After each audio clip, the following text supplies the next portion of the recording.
Boa tarde.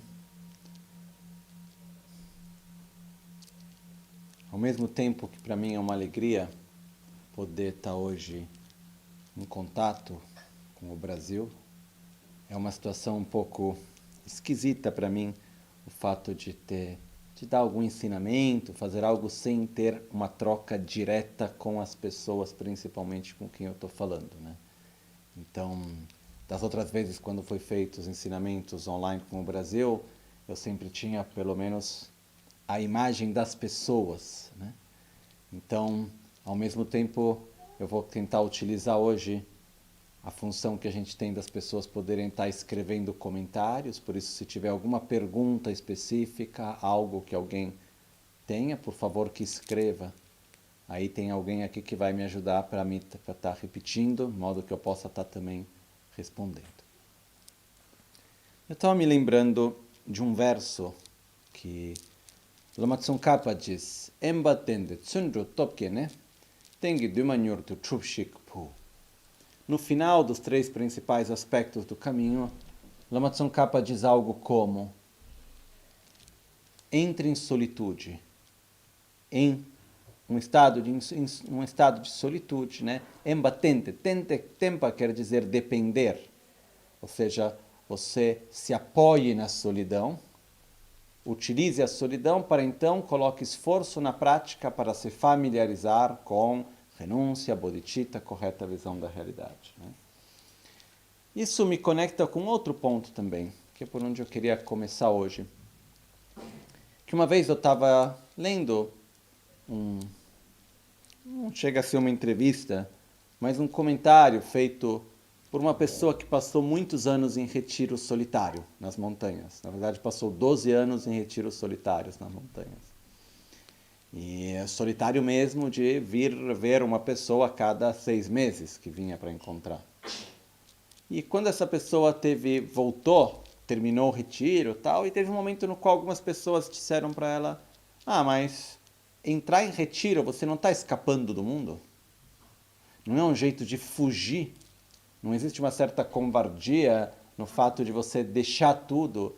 Então você está escapando dos problemas da família, você está escapando dos problemas do trabalho, você está escapando dos problemas do dia a dia, e você está indo para se retirar na montanha?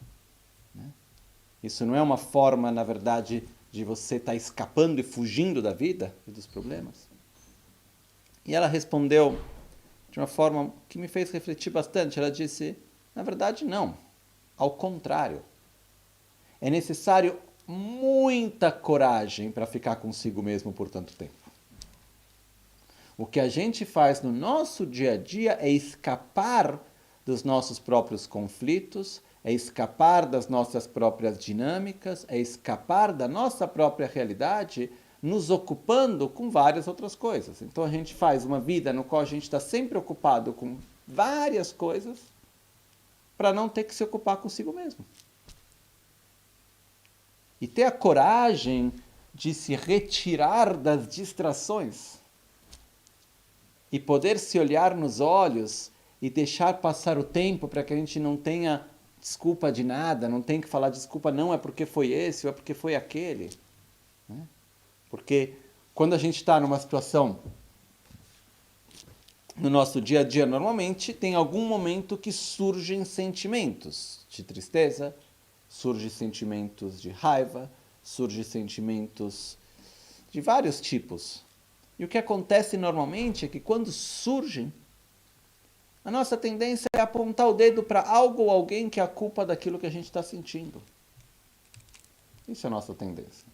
A gente sempre tenta contextualizar aquele que é a nossa sensação, o nosso sentimento. E o que dizia é que quando a gente está sozinho, não por um período curto, mas por um período longo, tem um momento que essas mesmas emoções elas surgem da mesma maneira. Só que a gente não tem ninguém para apontar o dedo. Vai apontar o dedo para o passarinho que está cantando, vai apontar o dedo para quem? Não tem ninguém para julgar, para dizer que foi esse, que foi o outro. E aí a pessoa tem que gradualmente ter a força de se olhar nos olhos, aquilo que normalmente a gente acaba projetando em várias outras situações, né? Então não é por nada que agora um dos primeiros resultados que chega da China depois desse tempo de quarentena que eles passaram, que o número de divórcios aumentou de uma forma absurda. Porque se eu estou com você, você está comigo e não tenho mais ninguém com quem estar, em algum lugar eu tenho que projetar as minhas frustrações, eu projeto em você, você projeta em mim, explode. Então, estar em solidão não é necessariamente uma coisa boa ou ruim. Ou seja, estar livres das distrações como um todo não é necessariamente uma coisa boa e não é necessariamente uma coisa ruim. Milarepa, que foi um grande meditador, né? Ele dizia, tem um verso dele que diz, estar em solidão na montanha sem ter uma linhagem e uma instrução correta de como e no que meditar é apenas mais sofrimento para si mesmo.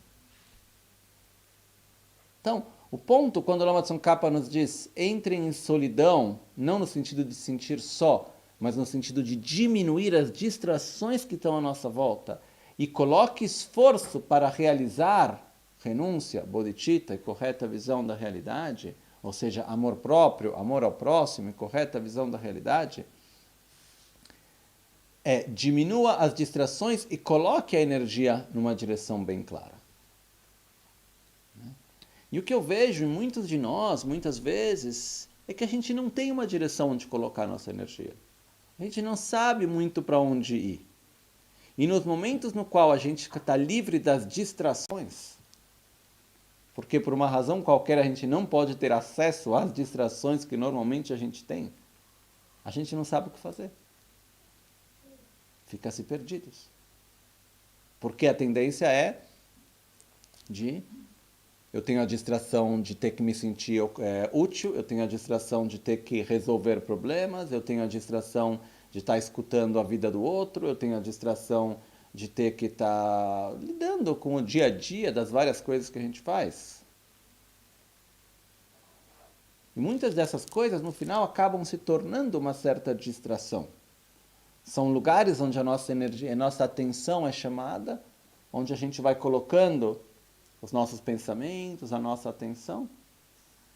E isso, de uma certa forma, nos ajuda, porque faz com que a gente deixe de não ter tanto espaço para a gente ter que lidar a gente com a gente mesmo, com os nossos próprios conflitos e traumas e tudo que a gente tem aí dentro. Mas, na verdade, muitas vezes a gente passa um tempo muito longo apenas dando volta na mesma coisa. A gente acha que está fazendo algo, quando na verdade o que a gente está é se distraindo. Peço desculpas de ser tão direto. Mas eu acho que quando a gente tem essa oportunidade de dizer muito bem, para um pouco todas as distrações. Isso nos mostra o quanto que a gente tem a dependência de estímulos externos constantemente. Né? Eu tive pensando nesses dias, nossa, se nos tempos antigos, tanto na Índia como no Tibete, desde a época de Buda Shakyamuni, né? Se na época de Buda Shakyamuni que as distrações já eram muito menores do que a gente tem hoje, ou na época de Milarepa no Tibete, ou na época de Lama Tsongkhapa, ou dos grandes mestres que tiveram nos últimos séculos e assim por diante, eles deixavam a vida perto dos vilarejos e dos monastérios e tudo, iam para meditar na caverna, porque diziam que tinham muitas distrações no vilarejo. Eu falo, e o que acontece com a gente hoje em dia, né? A gente hoje em dia tem uma quantidade de distrações que é absurda. Ou seja, sai para fazer o retiro, mas está lá com o celular, não serve para nada. É que nem quando uma vez que eu fui fazer retiro de 9 dias, um retiro curto, foi o retiro de Tarathitamani. Quando eu voltei para ver meu mestre, eu terminei o retiro, eu fui ver meu mestre, que era Geshe Thupten naquele momento, que me guiou como fazer o retiro. Eu fui lá e voltei, fui lá e vi, lá, né, aqui está, completei o retiro, estou de volta, etc. Ele falou, você estava em retiro? Eu falei, sim, tem certeza? Eu falei, eu segui as instruções que você me deu, eu fiz as 4 sessões todos os dias, eu não conversei absolutamente com ninguém durante todo esse período, eu completei o número de mantras, Eu fiz aquilo que era o que você tinha me dito para fazer e segui as instruções. Mas você estava em retiro? A palavra retiro em tibetano é tsam. Tsam quer dizer limite, fronteira. Né? E a pergunta era, você colocou um limite com o resto do mundo ou você estava o que está acontecendo no Brasil, e aquilo outro, para um outro lugar? Ele perguntou, mas a sua mente onde estava? Estava retirada ou estava dando volta? Né? Aí eu lembro que eu falei para ele, em boa parte do tempo estava retirada, de vez em quando deu algumas voltinhas. Né? Mas o fato é que quando a gente fala sobre poder fazer um retiro, o mais importante é a gente ter a nossa atenção, que na verdade ela está retirada e focada sobre algo de importante que a gente tem para fazer. Não é apenas se retirar do mundo, porque apenas se retirar do mundo não resolve, ao contrário. Porque o que acontece, se a gente apenas se retira do mundo, a gente continua tentando evitar as situações que a gente não gosta, as pessoas, os lugares que a gente não gosta, que a gente tem dificuldade, que a gente tem conflitos. A gente se retira disso tudo achando que resolve. E não apenas entra em contato com algo, volta tudo de novo. Isso quer dizer que não resolveu nada de verdade. Né? Uma das coisas muito importantes é que a gente precisa de se retirar das distrações, mas aplicar a nossa energia num método válido. Isso é super importante. Né? Eu vejo que a nossa vida ela é feita do quê? Mesmo se a gente olha este momento específico do coronavírus e de tudo que isso está trazendo, por que estamos todos se retirando em casa? Por que está acontecendo tudo o que está acontecendo? Porque a gente dá valor à vida. Se a gente não desse valor à vida, aí tudo bem, deixa o vírus vir, morre um tanto, sabe? Vai ser mais fácil depois com menos gente no planeta. Pronto. Mas não é assim. A gente dá um grande valor à vida. E a gente protege a vida diante de qualquer coisa, a nossa própria vida. Mas isso me traz para uma reflexão, o que é a vida? Do que ela é feita? Qual é a substância da vida?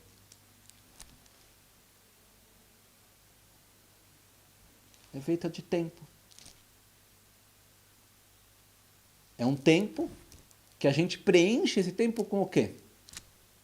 Com encontros, com pensamentos, com experiências, com sensações, com objetos dos nossos sentidos. Mas é isso que preenche a nossa vida. Então, no momento que a nossa vida é tão preciosa, que a gente protege ela de tantas maneiras diferentes, é extremamente importante a gente saber proteger a vida, não apenas protegê-la da doença e proteger do ponto de vista de não querer morrer, mas proteger a vida na sua essência, que é o dia a dia, que são as experiências que a gente vive, o que eu quero fazer com ela, como eu preencho a minha vida.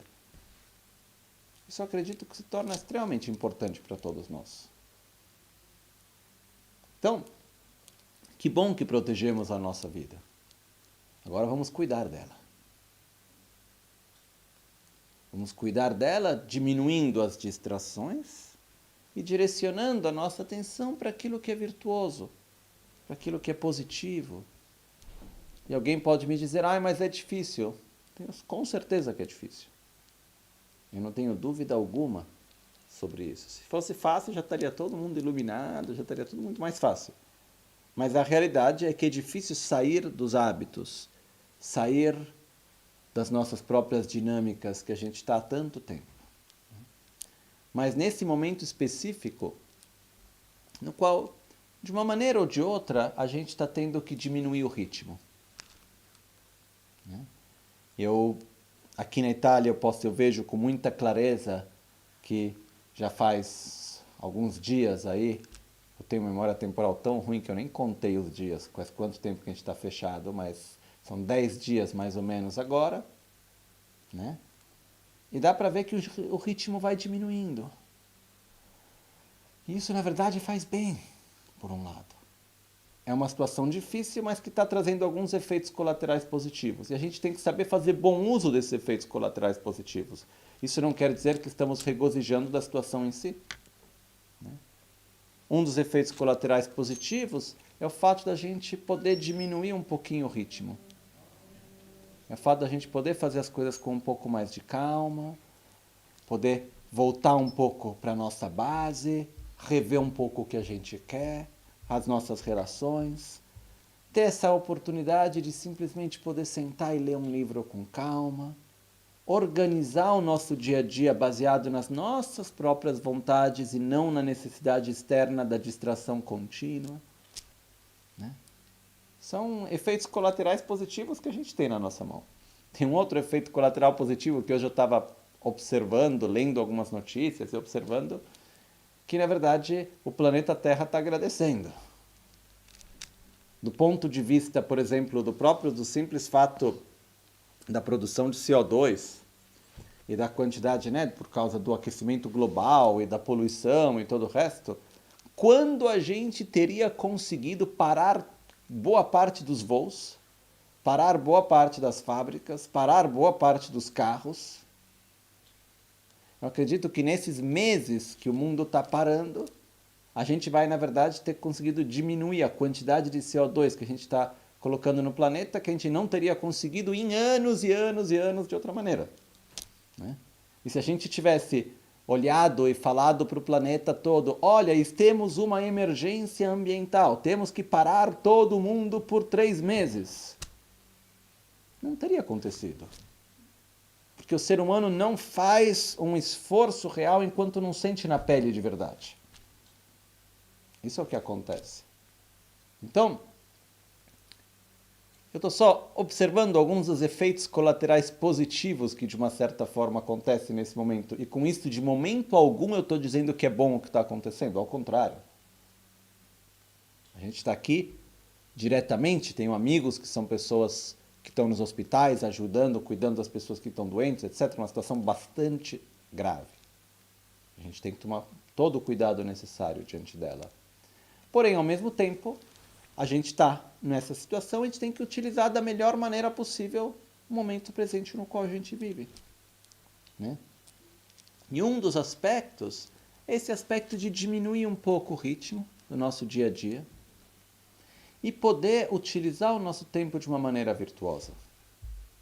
Então, uma das coisas importantes é como eu vou preencher o meu espaço. Com que pensamentos? É disso que vem uma sadhana, disso que vem a prática, disso que vem a meditação. É a gente ter algo virtuoso onde direcionar a mente, porque essa direção não vem natural e espontânea. A nossa direção natural e espontânea é aquela de seguir as distrações. É o que a gente faz. Isso é qualquer pessoa em qualquer contexto social e cultural. Nossa, eu vejo como é fácil cair na armadilha das distrações sensoriais. É só olhar nos monastérios como no Tibete. Por exemplo, Tashilhunpo no Tibete, onde eu tive tantas vezes, que é um lugar no meio da montanha, lá no Tibete, longe de tudo, foi só chegar o telefone celular. Quando a última vez que eu estive lá, vários e vários monges vinham para mim com um iPhone, pedindo para eu instalar o programa para escrever tibetano, ou para instalar aplicativos, coisas no telefone deles, etc. Eu nunca vi celular com tanto jogo instalado. E, assim, a quantidade de tempo que tem levado pelas distrações e tudo, estou falando de pelo menos 5 anos atrás. E já tinha a regra que quando vai, por exemplo, comer no restaurante, entre os monges de Tashilhunpo, eles têm um cestinho que é onde coloca o celular. E o primeiro que encostar no celular, porque se toca, primeiro que pegar o celular que paga a conta. Né? O que eu quero dizer com isso? Que as distrações são muito como se diz, sedutoras. É muito fácil a gente cair em ficar se levando por estímulos sensoriais. É muito fácil.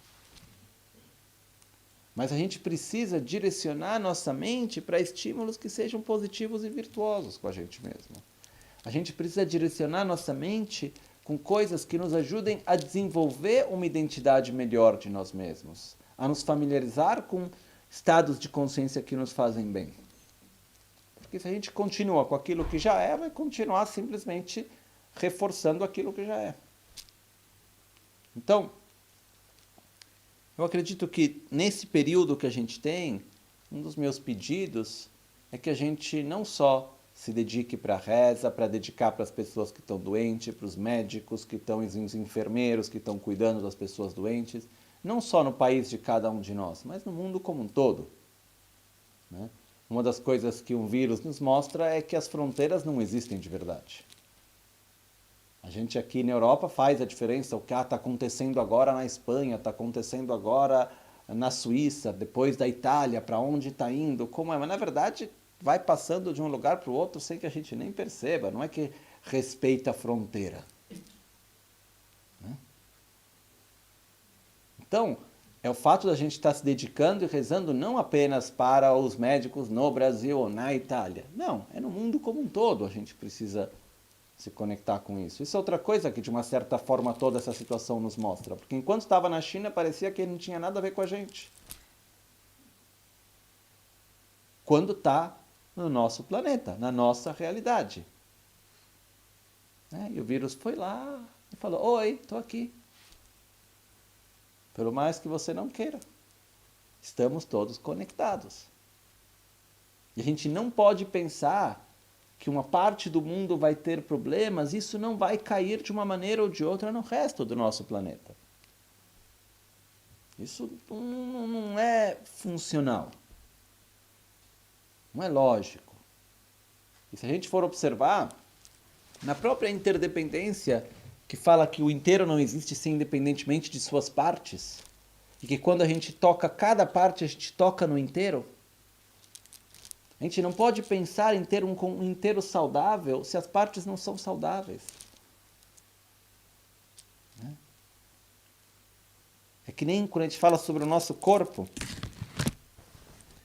Se alguém vai lá e machuca o dedo, a gente fala que o corpo foi machucado. Não é o dedo. Não é que uma mão fala para outra, aquela mão machucou, não tem nada a ver comigo. É uma mão aqui e outra mão aqui. Mas quando machuca essa, a outra também se preocupa. Porque o corpo foi machucado como um todo. Porque qualquer problema em qualquer parte que tiver, vai acabar caindo no todo. Nossa sociedade é a mesma coisa. Só que a gente vive nessa nossa loucura. Dessa dualidade no qual eu sou eu, você é você e eu não tenho nada a ver com você. E eu não dependo de você. O meu bem-estar não depende do seu. Cada um pode totalmente se isolar um do outro e viver de uma forma totalmente independente. Eu posso me isolar do meio ambiente, eu posso me isolar da natureza, eu posso me isolar do todo. A gente tem essa síndrome do super-homem, de achar que a gente pode o que quer como quer, sem a gente ser dependente do resto e de todos. Mas não é verdade. O nosso bem-estar pessoal depende do bem-estar comum. E o bem-estar comum depende do nosso bem-estar também. Por isso que é muito importante a gente observar nesse momento essa interdependência tão clara. Que num momento como esse isso vem à tona com muito mais clareza. Como que a ação de uma pessoa acaba recaindo sobre tantas outras. Mas isso já é assim na normalidade. No dia a dia. Só que a gente não tem essa clareza, a gente não consegue ver as conexões das ações de cada um com tanta clareza como hoje. Porque hoje é claro, se uma pessoa está infectada, ela vai num lugar, sem saber que está infectada, passa o vírus para uma outra que também não sabe, que quando viu estão lá 50, 100 pessoas que acabaram ficando infectadas sem que nenhuma nem a outra soubesse. E se a gente for atrás vendo o caminho, é porque uma pessoa começou. A mesma coisa acontece com a fala, a mesma coisa acontece com as ideias, a mesma coisa acontece com a crítica, a mesma coisa acontece com muitas coisas que a gente faz. Onde a ação de cada um de nós, ela não termina em nós mesmos. Ela vai inevitavelmente tocar a vida de todos os outros que estão à nossa volta e daqueles que estão à volta deles e assim por diante. Inevitavelmente existe, entre aspas, um efeito dominó. Se a gente quisesse usar um termo mais do momento, um efeito viral. Né? É muito mais um efeito viral do que efeito dominó, porque eu tenho um sentimento de aversão, falo mal de alguém, você também gera o sentimento de aversão, só que você já vai misturar com o seu sentimento, vai falar para mais outros dois, que vai misturar com o deles, que a coisa vai crescer, e quando viu, virou toda uma coisa, e não sabe nem exatamente de onde veio. Então, as nossas ações, elas não terminam na gente. Elas acabam desencadeando processos nas pessoas que estão à nossa volta, na sociedade, no todo. E daí que vem a responsabilidade que a gente tem da forma como a gente age.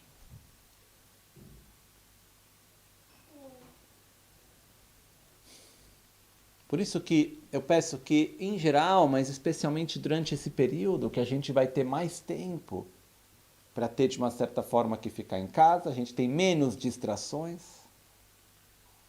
a gente precisa dedicar esse tempo para algo que seja verdadeiramente virtuoso e positivo. E não é fácil. Por incrível que possa parecer, não é fácil. Por quê? Nós somos feitos de hábitos. A gente naturalmente repete padrões. E se a gente passa um período tão longo da nossa vida, constantemente sendo levados por distração, por novidades, por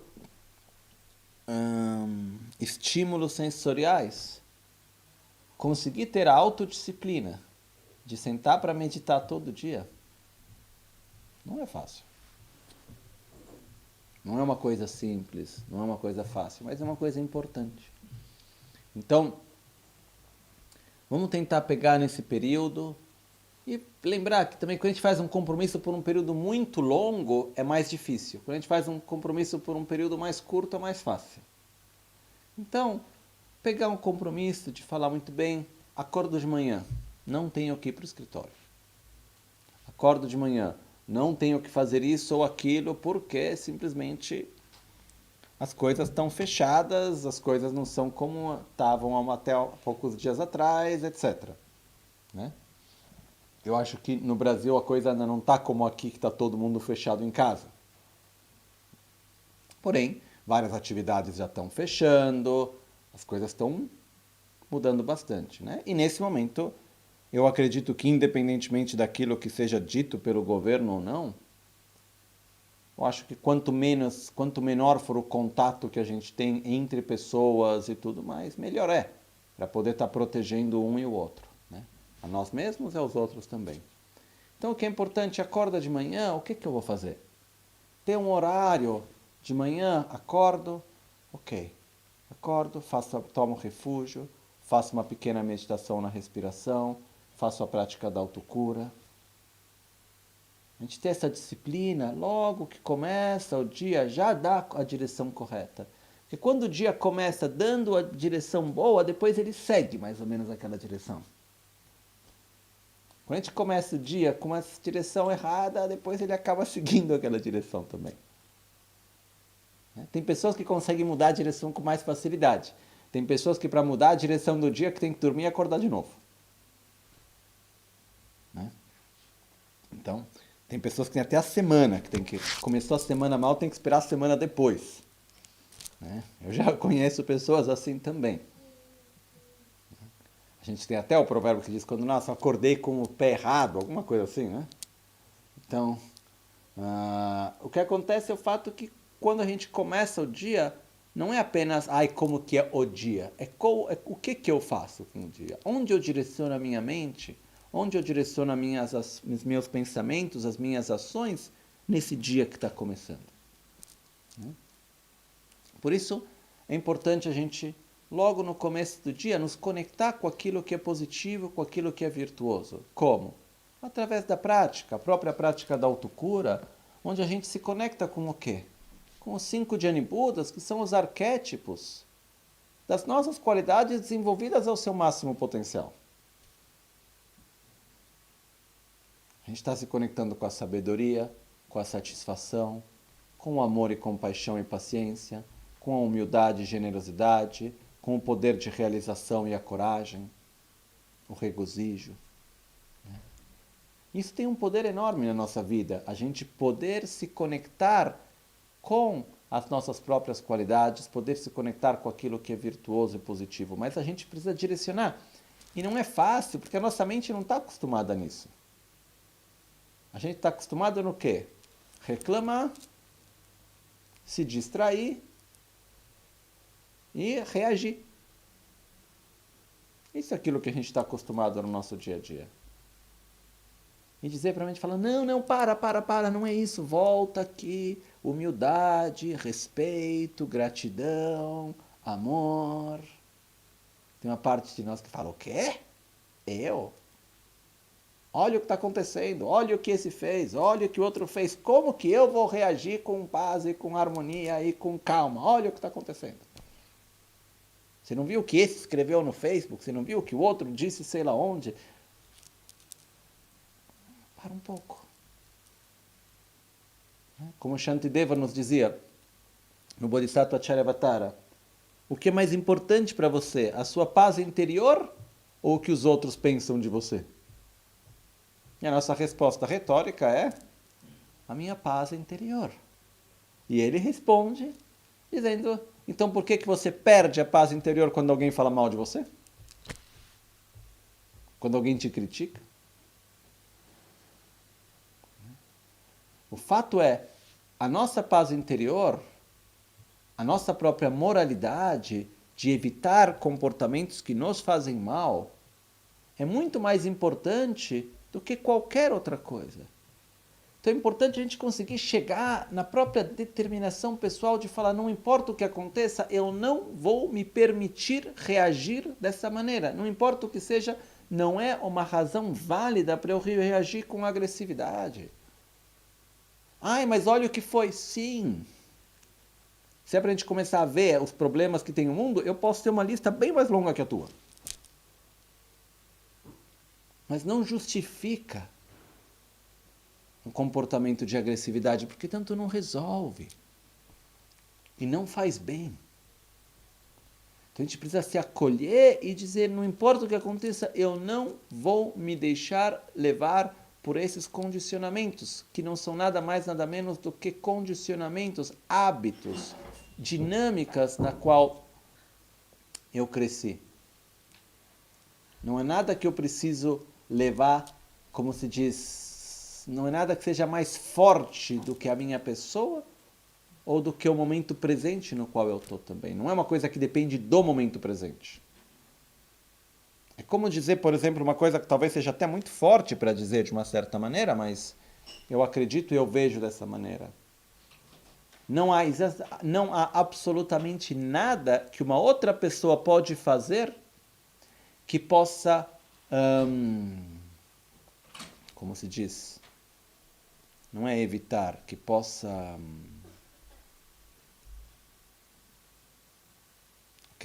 Não há nada que uma outra pessoa possa fazer que não me permita amá-la. Não importa o que a outra pessoa faça, não existe absolutamente nada que possa me impedir de amar ela. Eu posso escolher, diante do que ela faz, de não amar ela. Mas isso depende de mim. Ninguém pode me forçar a isso. Assim como absolutamente ninguém pode me forçar a ter raiva, ou ódio, ou aversão, ou qualquer coisa assim. Não importa o que ocorrer. Então, é importante a gente ter essa clareza dessa nossa moralidade mesmo, de dizer, não importa o que aconteça, eu não vou me deixar levar por isso, porque isso são hábitos que eu tenho, sim. E a gente consegue cortar os hábitos de um dia para o outro? Absolutamente não. Eu tenho os meus, cada um tem os seus. Porém, a gente tem livre-arbítrio, a gente tem liberdade. A gente pode escolher que hábito que a gente dá força, que hábito que a gente não dá força e que a gente segue ou não com as nossas ações. A gente talvez não tenha tanta liberdade assim no pensamento e nos hábitos que a gente tem. Porque eu tenho certeza que quando a gente está diante de uma certa situação, tem emoções que surgem. E elas não são emoções que vêm através de uma escolha racional. Não é que a gente pensa, então eu vou ficar com raiva porque essa pessoa disse isso, ou aqui eu vou sentir atração ou ciúmes ou o que for. O que acontece é que quando a gente está diante de certas situações, naturalmente a gente tem reações de emoções que surgem dentro de nós. Porém, não existe nenhuma emoção que quando surja, fique ali para sempre. Qualquer emoção que a gente tiver, boa ou ruim, quando ela surge dentro de nós, se a gente simplesmente observar ela, o que vai acontecer daqui a pouco? Ela vai ir. Né? A gente pensa, teve alguma vez que a gente sentiu tristeza que durou para sempre? Teve alguma vez que a gente sentiu alegria e aquela alegria ficou para sempre? Ou que a gente sentiu medo e o medo ficou para sempre? Alguém vai me dizer, mas eu tenho medos que são sempre aí, que eu sempre tenho. Eu tenho sentimentos de rancor que passaram ainda estão aí. A gente tem sentimentos profundos que se manifestam e depois deixam de se manifestar e de alguma forma eles continuam dentro de nós e depois eles voltam a se manifestar de novo. Claro que sim. Mas não existe nenhum sentimento, nenhuma emoção que fica constantemente manifestada. Então, a nossa força não é de bloquear os nossos venenos mentais, a nossa força não é de cortar eles de uma vez por todas. A nossa força é em não nos deixar levar por eles, para que gradualmente eles percam força. Então, o que acontece? Quando a gente está numa situação qualquer, e a gente vê que começa a vir aquela sensação de nervoso, começa a vir aquela sensação de inveja, de insatisfação, de medo, do que for. Se a gente conseguir reconhecer o que está surgindo, lembrar que o que está surgindo é, na verdade, a gente está projetando no momento presente condicionamentos que a gente já tem. E principalmente lembrar, é impermanente, vai passar. Não vou me deixar levar por isso.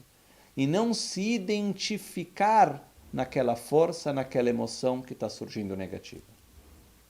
Eu não sou a raiva, eu não sou o ciúmes, eu não sou a inveja. Isso são hábitos que eu tenho, condicionamentos, dinâmicas na qual eu vivo, que surgem. E assim como surgem, eu deixo fluir e deixo passar. Tentando no começo não se deixar levar fisicamente, depois não se deixar levar verbalmente, até conseguir não se deixar levar mentalmente. É claro, sempre a gente olha nos ensinamentos, está sempre dizendo corpo, palavra e mente, corpo, palavra e mente. Em vários momentos fala-se sobre corpo, palavra e mente. Porque são 3 níveis do nosso ser. E o nível mais fácil de lidar é o nível do corpo. Depois tem a palavra e depois tem a mente. É claro que a forma como a gente age fisicamente é uma manifestação da mente.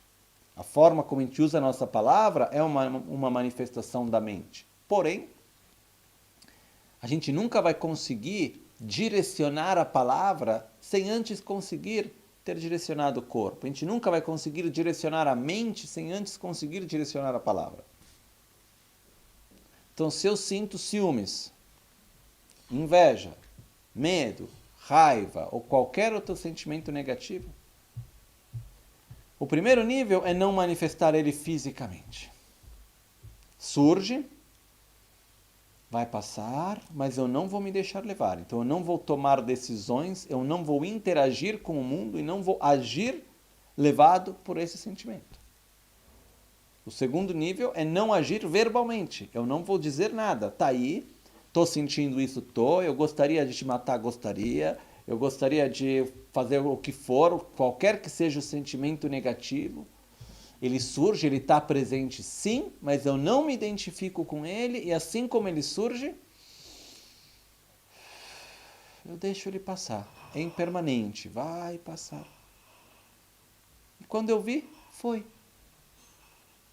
É claro que quando surge um sentimento e a gente entra no processo dele e começa a justificar ele e dizer, eu estou sentindo isso porque, olha, a culpa não sou eu que estou sentindo, é a pessoa que fez, é isso que aconteceu, mas essa situação não pode ser assim, mas aquilo não pode ser assado.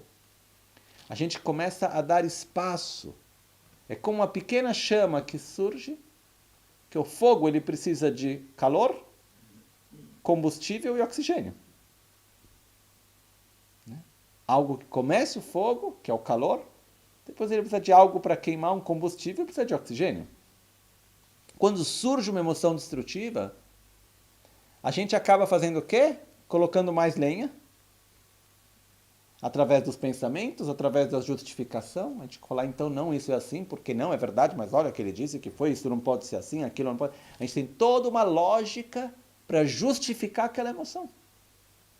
Isso não faz nada mais, nada menos do que dar mais força para aquele sentimento que a gente tem. E quando termina esse momento, a gente simplesmente está se familiarizando ainda mais e fortalecendo ainda mais uma atitude que faz mal para nós. E quando a gente manifesta ela nas palavras e nas ações, faz mal aos outros. Por isso, não se identificar. E assim que surgir, não entrar no processo de justificar aquele sentimento, mas se acolher e lembrar, é impermanente, vai passar. É impermanente, vai passar. Não bloquear e não seguir. Daqui a pouco vai passar. Porque na base da nossa ignorância, né, encontra o fato, a ignorância, exatamente a ignorância de ver a realidade como se fosse de existência intrínseca quando não é. O que acontece é que aquilo que a gente percebe, a percepção que a gente tem, as experiências que a gente vive na nossa realidade, a gente é totalmente incapaz de ver e perceber e viver qualquer coisa independentemente de nós mesmos. E boa parte do que a gente vê e percebe, na verdade, é o reflexo dos óculos que a gente tem, das lentes que a gente usa do nosso ser, e não da realidade que está à nossa volta. Mas o que acontece? A gente vai sempre tentar justificar a nossa lente dizendo que a culpa é do que está à nossa volta. Eu estou olhando para a Montanha Nevada e ela está vermelha. Nossa, quem foi que colocou groselha na Montanha Nevada? Como que ela está vermelha? Vou inventar a maior loucura para dizer por que ela está vermelha, quando fui eu que coloquei os óculos vermelhos. Então, em vez da gente ter a consciência que eu vejo o mundo através dos meus próprios olhos, através da minha própria realidade, do meu ser, a gente tenta justificar que aquilo que eu estou sentindo não é nada mais do que a percepção da realidade assim como ela é. Não sei se é claro aquilo que eu estou trazendo, mas o que eu quero colocar principalmente é: quando a gente muda de contexto, parece que muda a nossa realidade. Mas é só não esperar muito tempo que as mesmas dinâmicas, os mesmos processos vão se manifestar de novo. E quanto mais a gente vai justificar, mais a gente vai acabar reagindo e depois a gente vai criar outros conflitos.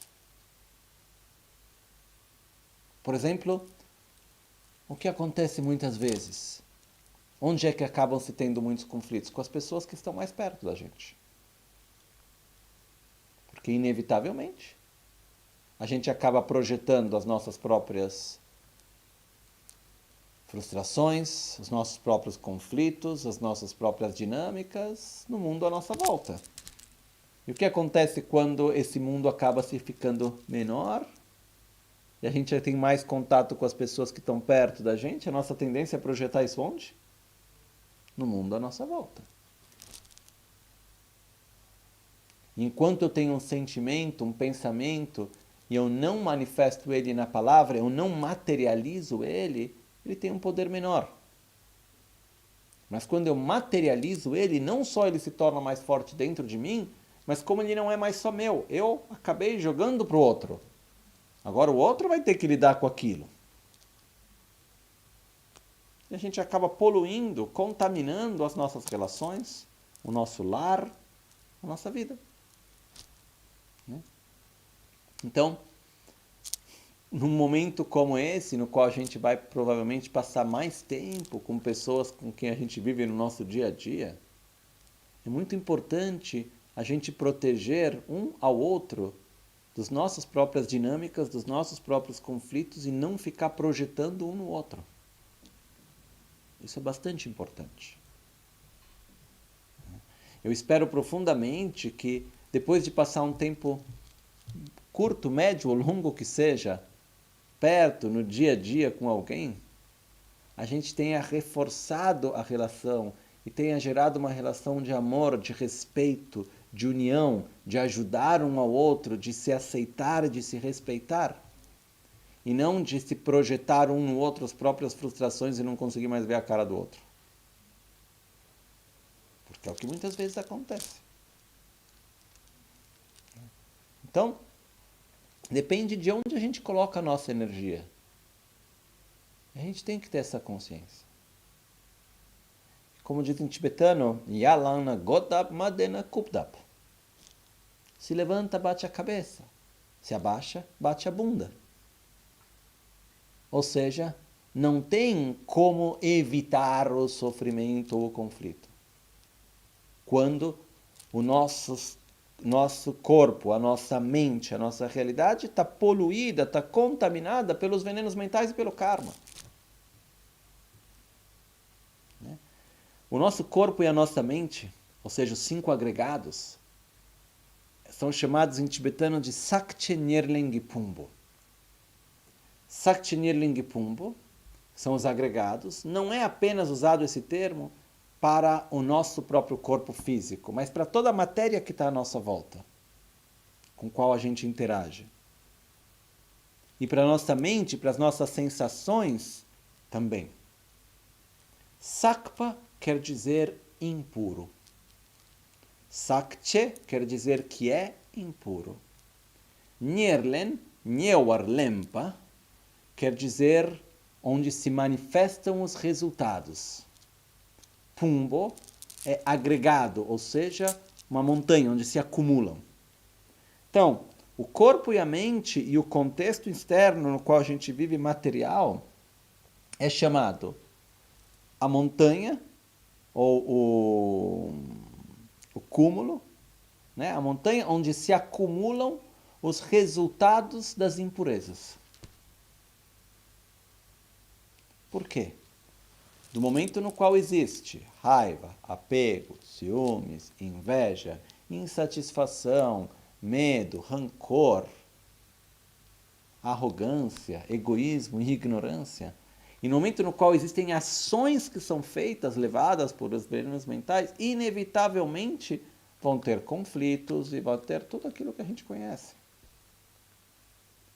Mas o importante é a gente poder direcionar para uma interdependência positiva e virtuosa ao máximo das nossas capacidades. Não importa onde a gente estiver, em qual situação a gente se encontrar. Porque o que eu vejo muitas vezes é uma tendência de dizer: eu quero ir para o monastério, eu quero mudar de vida, eu preciso sair daqui, eu tenho que ir para outro lugar, eu tenho que mudar o contexto. Como se mudando o contexto resolve tudo. Eu me lembro de 3 casos bem claros para mim, de pessoas que foram para o monastério, pensando de resolver alguma coisa, E pensando de ir para a Terra pura, quando chegaram lá falaram, mas como assim? Será que eu errei o caminho e fui parar no inferno?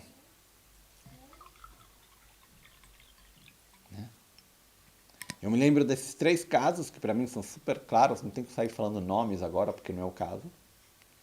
Mas de pessoas que tentaram fugir das próprias dinâmicas, tentaram fugir dos próprios sofrimentos, acreditando que era por causa do contexto, vendo no monastério a solução, e quando chegaram lá, encontraram as próprias dinâmicas, os próprios conflitos que se manifestaram outra vez lá. E...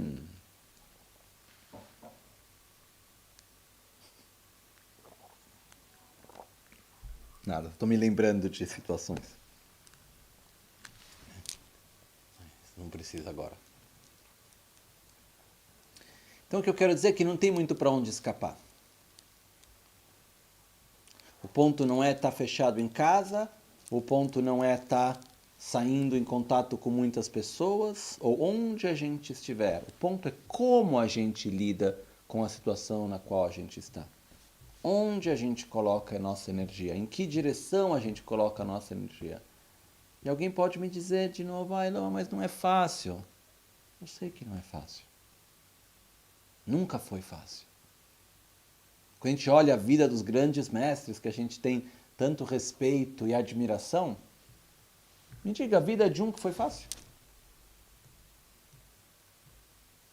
Me diga, a história de vida de um Mahasiddha, mestre, que teve realizações da vida, que a vida foi fácil, leve, que ele nada, foi vivendo a vida com prazer, foi tudo fácil e quando viu estava iluminado. A gente adora falar de Milarepa. Milarepa, sim, que passou por dificuldades, né? Tem essa história que eu acho maravilhosa, que no fim da vida de Milarepa, ele está se despedindo de um dos principais discípulos dele, que se chamava Rechumpa. Né? E ele se encontra, e tradicionalmente no Tibete, quando uma pessoa ia viajar para um lugar longínquo, tem a tradição de acompanhar a pessoa até um certo ponto da viagem, né? E dependia tradicionalmente do nível que existia de relação entre as duas pessoas. Então, por exemplo, se eu vou acompanhar o meu mestre, eu vou fazer pelo menos metade do caminho junto com ele. Então, se ele vai fazer uma viagem de 2 dias, eu vou fazer 1 dia de viagem junto e depois eu volto e deixo ele e ele continua a outra metade. Assim como se o meu mestre vem me ver, eu faço metade do caminho para receber ele quando ele vem. No Tibete era dessa maneira. Então, dependendo da importância, a pessoa seguia até um certo ponto da viagem ou menos. Né? Então, claro que Milarepa sendo mestre, quem ia partir para a viagem era o discípulo dele, Rechumpa, não é que ele tinha que seguir por muito tempo, mas ele acompanhou ele até o ponto de partida da viagem, acompanhou ele um pouquinho. E num certo momento, Milarepa disse a Rechumpa, então, meu filho, pode ir seguro para a sua viagem, pois eu lhe dei tudo o que você precisa para poder seguir o seu caminho. E os dois sabiam que muito provavelmente nunca iam mais se rever naquela vida, porque Milarepa já estava bem velho, a viagem que Rechumpa ia fazer era para bem longe, então ele não ia conseguir voltar pelo menos antes de 1 ano, e a probabilidade de Milarepa ainda estar vivo era muito, muito baixa. Então eles sabiam que não iam se reencontrar. Então imagina a força desse momento, né? E quando Milarepa diz, não se preocupe, vá seguro, pois eu lhe dei tudo o que você precisa para o seu caminho, não era a viagem específica, era o caminho e a iluminação. Então Rechumpa agradece e começa gradualmente a sair, caminhar em direção do seu caminho. E quando ele já está um pouco mais longe assim, Milarepa olha e fala, pera um pouco aqui, meu filho, esqueci de te dar o ensinamento mais importante de todos. Nesse momento, então, Rechumpa volta, né? Eu imagino que bom que ele lembrou agora. E ele volta, então, ele chega na frente de Milarepa, né? Por favor, meu mestre. Ele fala, não, esqueci, eu deixei de te dar o ensinamento mais importante. Nesse momento, Milarepa dá as costas, levanta a saia e mostra a bunda. Né? E a história conta que Milarepa tinha uma bunda feia. No texto diz era uma bunda como a bunda de um macaco. Toda áspera, de tantos anos sentado na pedra fria para meditar, porque ele não tinha recursos materiais nem para ter uma almofada. Aí ele vira de volta, olha nos olhos de Lechunpa e diz para ele, lembre-se, sem esforço não tem resultado. Não basta saber, tem que ser feito. E não é fácil olhar nos olhos dos nossos venenos mentais. Não é fácil mudar, dar a vontade de falar aquilo e não falar. Não é fácil.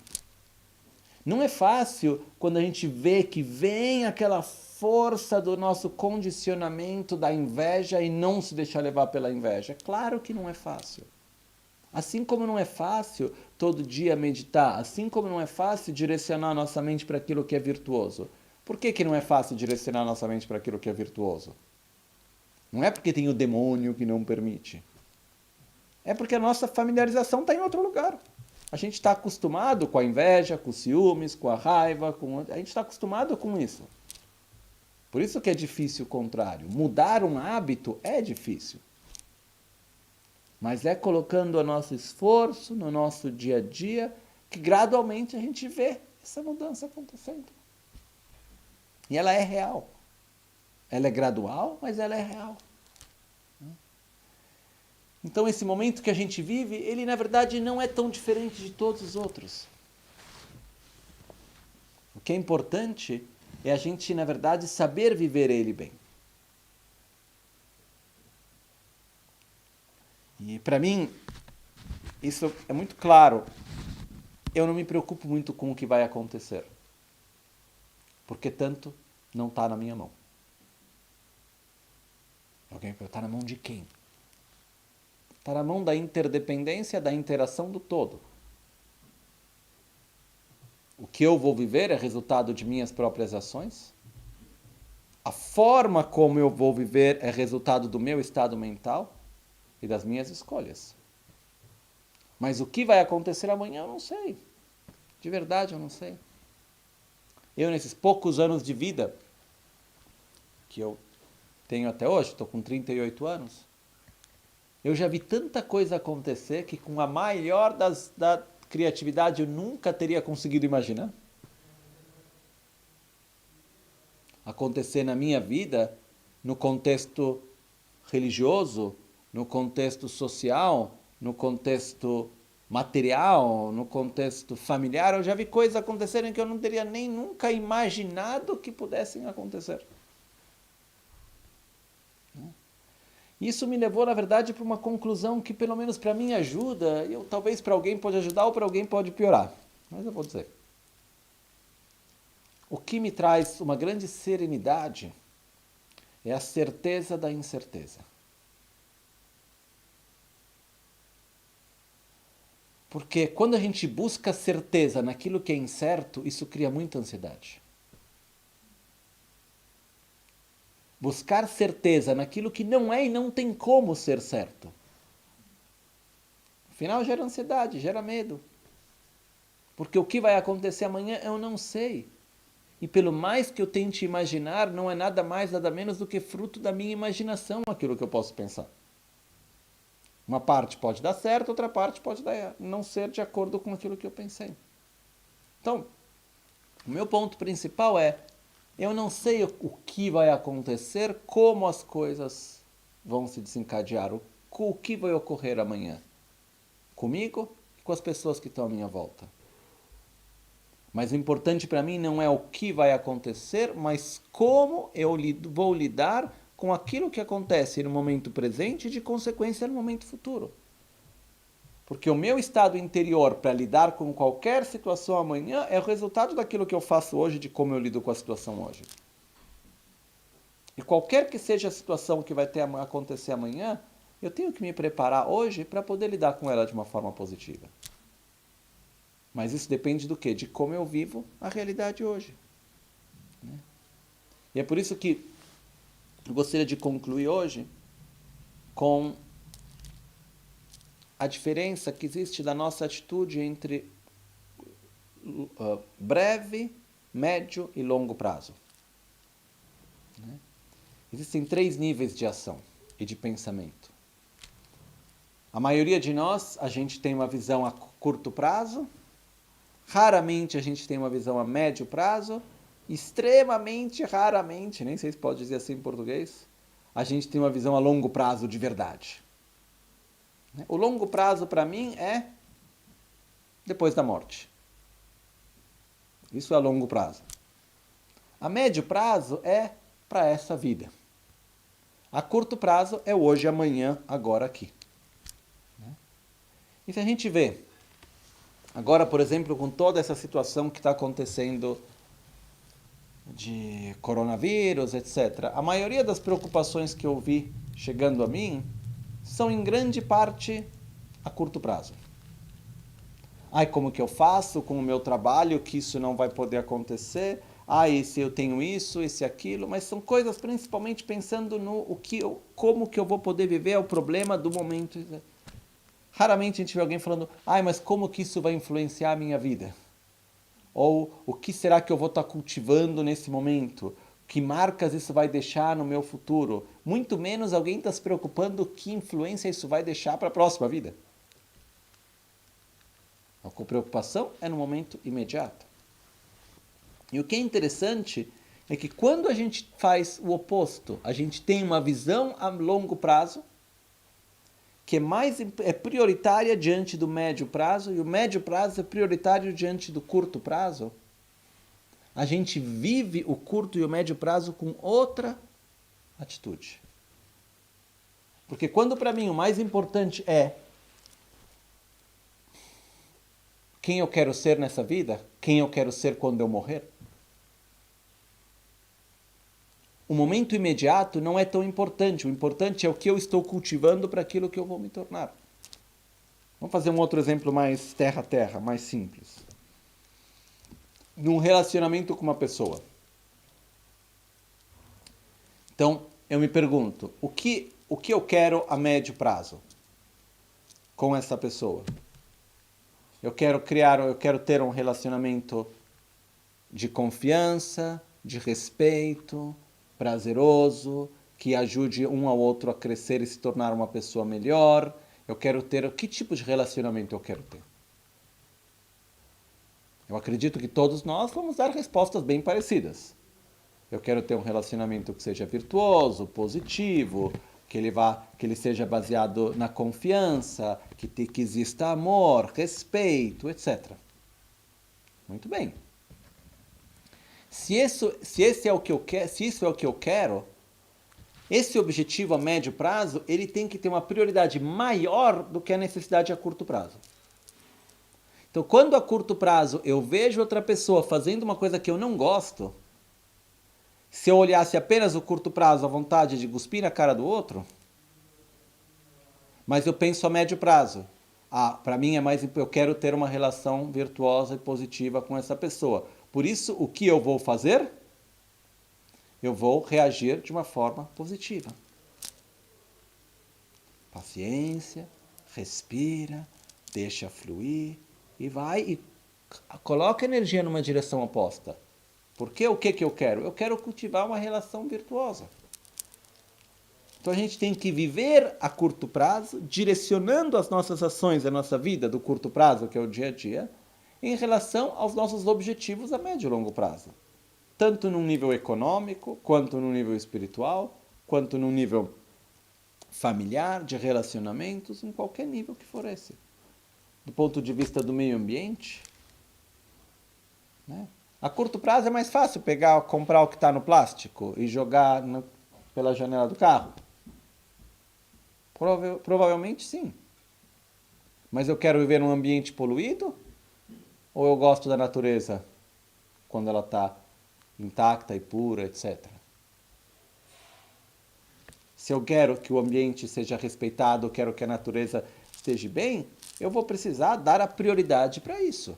Então tem certos momentos que eu vou precisar ter um esforço maior de não comprar o que está no plástico, de levar o que eu tenho para reciclar ou fazer o que for necessário. Eu vou ter que direcionar as minhas ações no momento presente, dando prioridade para o médio prazo e dando prioridade para o longo prazo. Isso faz toda a diferença. Então, nesse momento que a gente vive, vamos tentar dar prioridade para o médio prazo dessa vida. Depois a gente pode falar outro dia sobre o longo prazo das próximas. Mas pelo menos quem eu quero ser nessa vida? Né? Eu tenho falado esses dias de uma amiga nossa que faleceu pouco tempo atrás, que chamava Maria Lopes. E outra pessoa que faleceu, outra amiga que faleceu pouco tempo antes dela, que chamava Fernanda Tosco. E são duas pessoas que nos ensinaram algo muito bonito. Nos deixaram algo muito bonito. As duas pessoas morreram, a Maria mais jovem que a Fernanda, mas as duas souberam se preparar para a própria morte e conseguiram algo maravilhoso, que é morrer sem arrependimentos e sem medo da morte. Eu tive bem perto das duas, eu posso dizer com toda a minha clareza aquilo que eu vi. E é maravilhoso poder morrer sem arrependimentos. Ou seja, poder morrer com um sentimento de paz consigo mesmo e de paz com o mundo. Um sentimento de paz com os próprios familiares, um sentimento de paz com os amigos, um sentimento de paz com qualquer pessoa. E consigo mesmo. Para que a gente faça isso, a gente tem que cultivar isso no nosso dia a dia. E não tem que ficar esperando ter aí a morte que bate na porta e fala, olha, estou aqui, cheguei. Para que a gente consiga se preparar para a morte. E com isso eu não estou dizendo agora vai morrer todo mundo de coronavírus, não é isso. O que eu estou dizendo é, todos nós vamos morrer, não fazemos a mínima ideia quando, mas a gente tem que começar a se preparar desde já. Porque o problema não é morrer, o problema é viver mal. Não utilizar a oportunidade de vida que a gente tem tão maravilhosa. Então, em cada momento, a gente precisa de verdade direcionar a nossa mente para aquilo que é positivo e virtuoso, pelo mais que isso possa ser difícil. Pelo maior que seja o esforço que a gente tem que colocar, mas a gente tem métodos maravilhosos. Então eu peço só que a gente utilize a nossa vida com coisas virtuosas, ou seja, utilize o nosso tempo. Então pegue esse período, não só no dia a dia sempre, mas especialmente nesse momento que a gente tem mais ansiedades, medos, preocupações que podem surgir com tudo. Claro que tem que olhar as notícias, tem que entender o que está acontecendo, tem que se proteger, está tudo bem. Mas muitos de nós estamos sendo forçados em estar em retiro. E a minha pergunta é, vamos fazer retiro do quê? Yamantaka, Heruka, Tara, vamos fazer retiro de Lamrim, ou vamos fazer retiro de contar quantas pessoas estão doentes e memorizar os decretos, aqui na Itália tem os decretos do Ministério falando o que pode e não pode ser feito, né? É uma escolha. Ou vamos fazer o retiro sobre as teorias de conspiração, de quais são as razões do porquê que esse vírus está aí, quem foi que fez, foi os Estados Unidos ou foi alguém que sei lá o quê. Eu já escutei umas 25 teorias diferentes. Eu acredito que todas elas podem ser verdadeiras de uma certa maneira. Mas nesse momento eu posso passar dias e meses pensando nelas, não vai ser nada mais do que o fruto do que a minha própria imaginação. Talvez uma delas esteja certa, mas o que me importa nesse momento? Eu não quero me familiarizar com isso. Digamos que eu passe anos da minha vida tentando seguir uma teoria de conspiração. E no final eu estou certo. E daí? Com o que eu familiarizei a minha vida? É importante a gente usar o nosso espaço com aquilo que vai nos ajudar a se tornar uma pessoa com mais paciência, equilíbrio, amor, respeito, ajudar as outras pessoas também a ter uma vida mais pacífica e melhor. Por isso, colocar nossa energia na prática, acordar de manhã possivelmente cedo. Não é porque a gente está acostumado a acordar cedo para ir trabalhar, que agora daqui não tem que ir para o escritório de manhã porque está todo mundo em quarentena, então eu vou dormir até tarde. Não, acorda cedo, faz a prática, medita, pega um livro para ler, como um livro de Lamrim, ou algum outro livro de algo positivo e virtuoso, lê, estuda, dedica tempo de qualidade com as pessoas com quem a gente está na família, utilize esse tempo de uma forma virtuosa. E tem pessoas que me perguntam, quanto tempo a gente vai ter que ficar assim? Não sei. mas vamos utilizar ele da melhor maneira possível. Isso é aquilo que é super importante para a gente. Então, de novo, aquilo que me preocupa não é aquilo que ocorre, mas é como a gente lida com aquilo que ocorre. Porque cada situação negativa, ela traz efeitos colaterais positivos. O simples fato da gente estar aqui hoje falando juntos e a gente seguir os ensinamentos de Buda é o resultado de um efeito colateral positivo de uma coisa super negativa. Não é que Lama Gangchen saiu do Tibete porque ele estava querendo tirar férias na Índia. E quando a gente olha o que ocorreu naquela época, nossa, apocalipse total. Tudo que eram bases sólidas, de repente não estavam mais lá. E mesmo uma coisa tão terrível assim, no final trouxe efeitos positivos. Por quê? Porque tiveram pessoas que souberam lidar de uma forma positiva. Tiveram pessoas que souberam manter o contato com aquilo que era o positivo e virtuoso. Meu mestre Gelagpa, quando ele deixou o Tibete, no meio de Lhasa sendo bombardeada, ele, na hora dele fugir, o que ele fez? Ele pegou um texto chamado Chang Elekshenimpo, que é um texto de Lama Tsongkhapa, sobre a correta visão da realidade.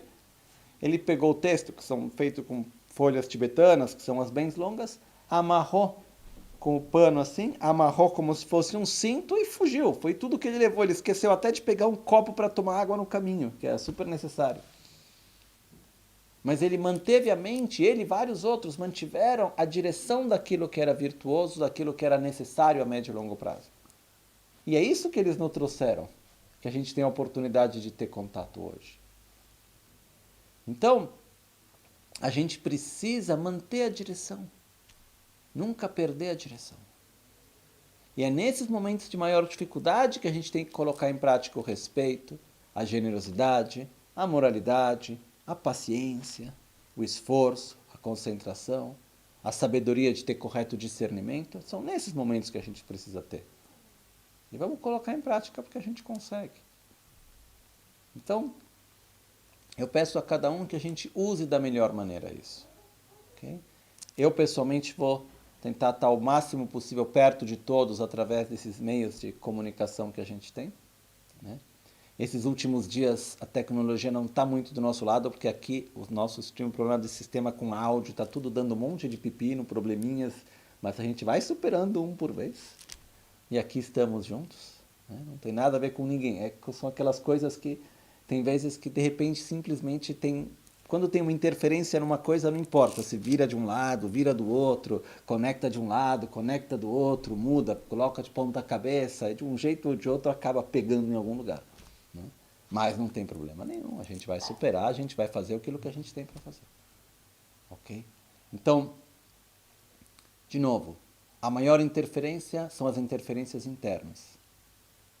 Porque quando a gente tem atitude virtuosa, correta, de lidar com qualquer situação, ela acaba depois se transformando em algo que é positivo. Né? Então, é isso que eu peço que a gente faça nesse momento que a gente está vivendo. Ok? Isso é tudo. Uhum. Ok, tem uma pergunta que fala sobre o uso das pílulas do Rinpoche. E... Na verdade, uma doença como um vírus, isso é a minha própria interpretação pessoal, tá? Meu próprio entendimento pessoal. Um dos pontos importantes é que quanto mais forte está o nosso corpo, quanto mais equilibrado está o nosso corpo, quanto melhor está o nosso sistema imunitário, melhor a gente pode lidar com uma infecção. Essa infecção, nesse caso específico do coronavírus, pelo que se diz, é uma infecção que em algumas pessoas tem efeitos bem pesados, em outras pessoas não tem sintomas nenhum, em outras pessoas tem efeitos leves, a gente não tem total consciência e controle disso. As pílulas, que são chamadas as pílulas Papa-Mama, do pai e da mãe, que é a pílula branca e vermelha, elas vêm de uma antiga tradição que vem da vida anterior do Rinpoche no monastério de Gangchen. onde tinha essa antiga tradição de usar a terra que vinha no monastério de Gante com a água que tinha de lá também. E tinha também aí uma composição especial com as bênçãos que eram feitos e é chamado em tibetano de Negya Menchik. Negya quer dizer sem doenças, Menchik, um remédio. Então, sempre foi usado, desde séculos antes do Rinpoche vir para o Ocidente, como um remédio para tudo. Né? No Tibete se colocava na água ou na manteiga como usar como creme. Né? O tibetano usa manteiga como creme, usava, pelo menos no Tibete. Hoje em dia já mudou isso também, mas originalmente usava manteiga como creme. E quando o Rinpoche chegou no Ocidente, ele ajudou muitas pessoas simplesmente com essas duas pílulas, que a branca é praticamente só argila, e a vermelha é uma mistura de ervas medicinais, de alguns minerais, que colocados juntos tem a função, a branca e a vermelha, de equilibrar a energia masculina e feminina do corpo. Equilibrar a energia yin, yang, masculina e feminina, chamamos como quisermos, mas equilibrar essas duas energias e ajudar dessa maneira o corpo a entrar num estado de saúde. Né? Não é que tomando a água com umas pílulas a gente tem que não tem problema nenhum, não vai pegar vírus, não acontece nada. Não é isso. A gente precisa se proteger, a gente precisa fazer tudo aquilo que é necessário, mas pessoalmente eu tenho a minha experiência, e tenho muitas outras pessoas que eu conheço que têm a experiência de como tomar a água com essas duas pílulas ajuda o corpo em várias formas. Né? Então, nesse momento, o Lama Gante tem aconselhado de tomar quanto mais possível água com as pílulas que a gente chama a pílula da água e do creme, né? Que é essa pílula branca e essa vermelha, que é como se fosse uma vitamina, é como se fosse algo para equilibrar a energia do corpo. Eu já tomei disso centenas de litros de água com essas pílulas e, na verdade, nunca teve nenhum efeito colateral negativo. Né? Se essas pílulas trouxessem algum efeito colateral negativo, eu posso dar toda a certeza que eu seria o primeiro a ter que manifestar, eu e muitas pessoas que eu conheço. Então, isso não me preocupa absolutamente por nada e elas trazem um efeito muito positivo em geral. Então, não só nesse momento, mas em geral faz bem tomar água com essas pílulas e nesse momento especialmente. Né? E tem uma outra pílula que era usada no Tibete e que o Rinpoche ele revitalizou essa tradição há algum tempo, já faz alguns anos, que está sendo distribuída para algumas pessoas, está chegando no Brasil também, que é chamada em tibetano de Nakpo Gujor. Nakpo quer dizer preto, Gu 9, Jor composição. A composição dos 9 ingredientes pretos, que é uma pílula que ela é feita com 9 tipos diferentes de veneno. E essa pílula, ela sempre foi usada para proteger de epidemias. Então, é uma pílula que não se toma de jeito nenhum, absolutamente não pode se tomar essa pílula, porque ela é feita de 9 tipos de veneno. Eu conheço algumas pessoas que, por erro, tomaram essa pílula e todos pararam no hospital. O Lama Gante, anos atrás, tomou por erro essa pílula, achando que era outra. Passou dias e dias e dias vomitando e diarreia, muito, muito, muito mal.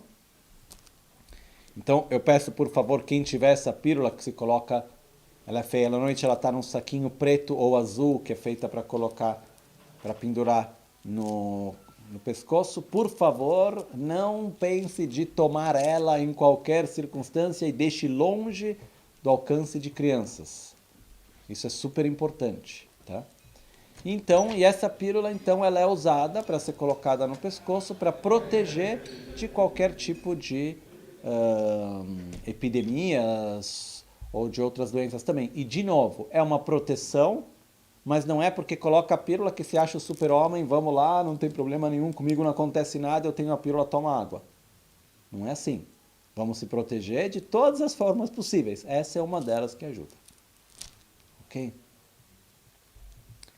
Então, estamos juntos, isso é importante. Eu queria lembrar a todos que nós estamos todos juntos. Né?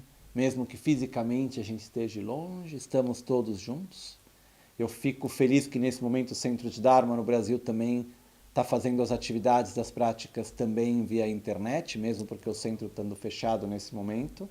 Mas as práticas estão continuando. E isso me dá muita alegria também. Então eu peço que todos aproveitem desse momento para seguir as práticas, seguir os ensinamentos e aproveitar para estudar, para meditar, para fazer coisas que são boas. Vamos aproveitar desse momento, ok? Vamos só para concluir juntos, fazer o mantra de Parnashawari. Parnashawari é uma emanação de Buda, na verdade é um ser que atingiu iluminação, uma mulher que atingiu iluminação.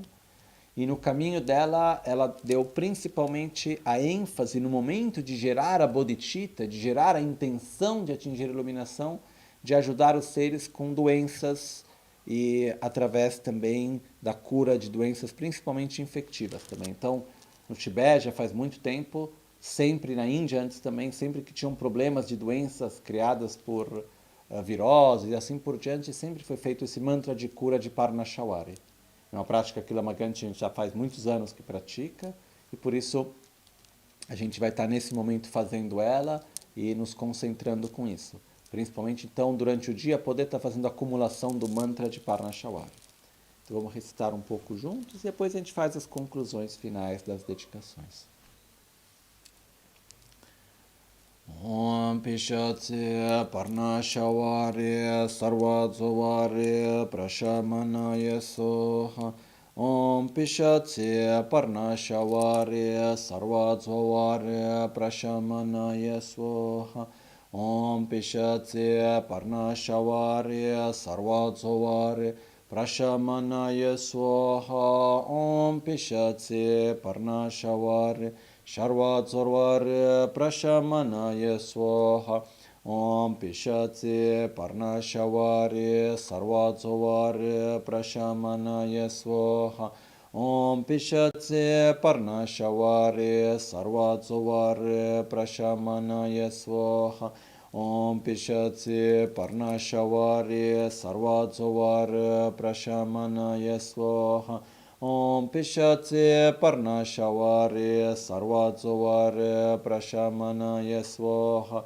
Om Pishatse Parnashawari Sarvadzovari Prashamanaya Swaha Om Pishatse Parnashawari Sarvadzovari Prashamanaya Swaha Om Pishatse Parnashavari Sarvadzovari Prashamanaya Swaha Om Pishatse Parnashavari Sarvadzovari Prashamanaya Swaha Om Pishatse Parnashavari Sarvadzovari Prashamanaya Swaha Om Pishatse Parnashavari Sarvadzovari Prashamanaya Swaha Om Pishatse Parnashavari Sarvadzovari Prashamanaya Swaha Om Pishatse Parnashavari Sarvadzovari Prashamanaya Swaha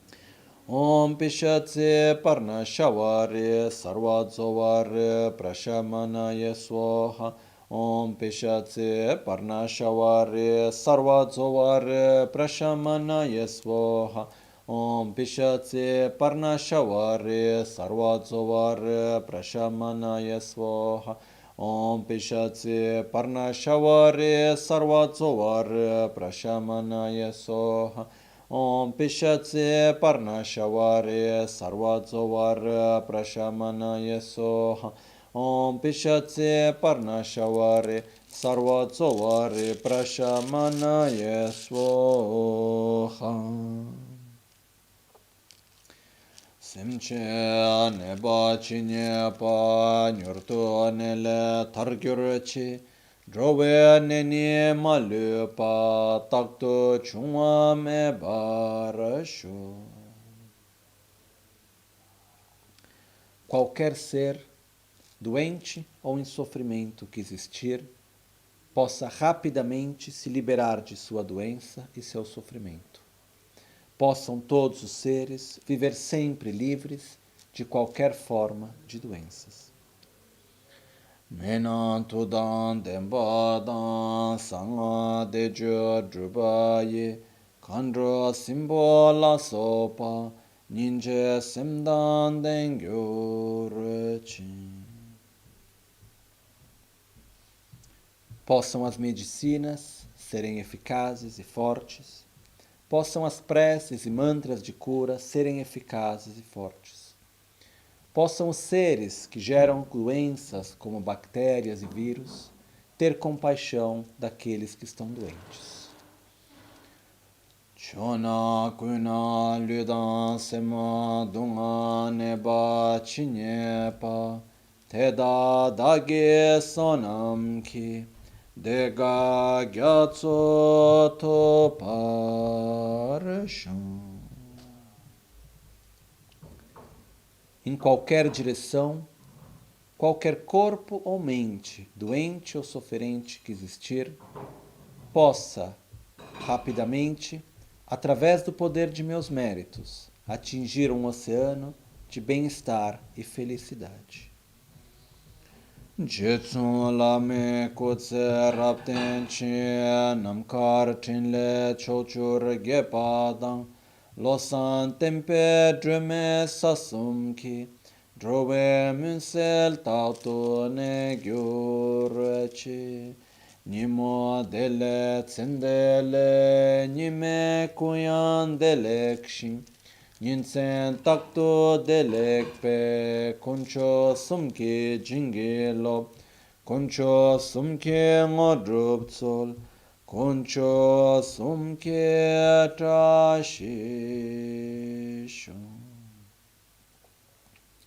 De sol a sol, à noite ou ao meio-dia, possam as três joias conceder-nos suas bênçãos.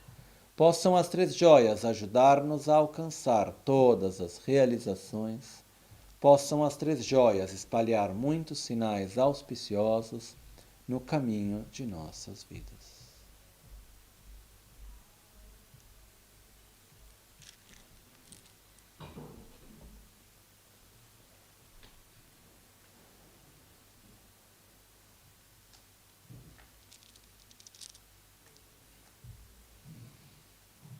Um grande abraço para todos. Estava olhando aqui um pouco as mensagens das pessoas que estão também conectadas nesse momento. E de novo, dizer que a gente está muito perto. O que faz com que duas pessoas estejam perto uma da outra não é a distância física, mas é o fato que a mente e o coração sigam na mesma direção. Então estamos perto, coração. Muito obrigado.